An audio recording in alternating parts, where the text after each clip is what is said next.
Hello fellow classmates, my name's Dusty Runner and today I'm going to teach you about Chapter 12, which is about monopolies. When you think of Monopoly, do you think of a board game that you used to play or you still play? Well, that's not entirely the case here. I'm going to teach you about the economic side of monopolies. I'm going to teach you about the ways of entry and different stuff, the different steps like that, and then I'm going to give you an example of Monopoly. So as you can see here, up at the very top, the firm is the industry itself, so there's no competition. Number two, sorry. Producer is right here. Yep. Producer is price maker because they control over the goods.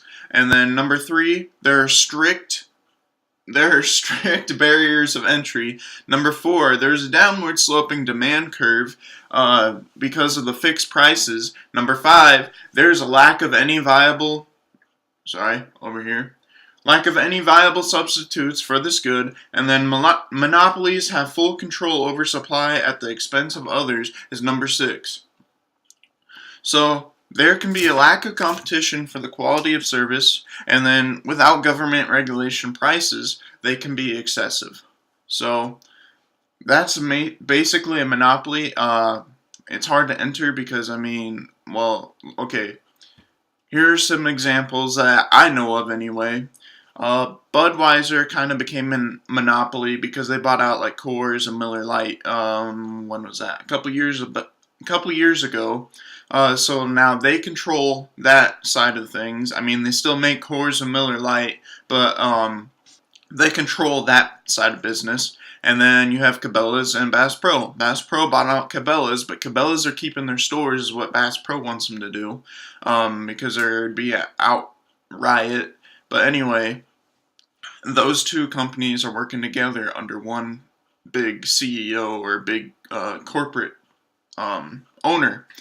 So, a monopoly example that I picked are public utilities, such as electricity. It's silly to have more than one because that's not going to be efficient at all. Like what I've learned through this is how the demand curve changes, the price makers, how there's no one to regulate it. In my opinion, with a monopoly, you still make profit, but in my opinion, from what I've seen, you're not going to make as much profit as you would with competition, because competition pushes you to set your prices along with pushes you to be better than them. So they set a bar and you have to surpass that bar.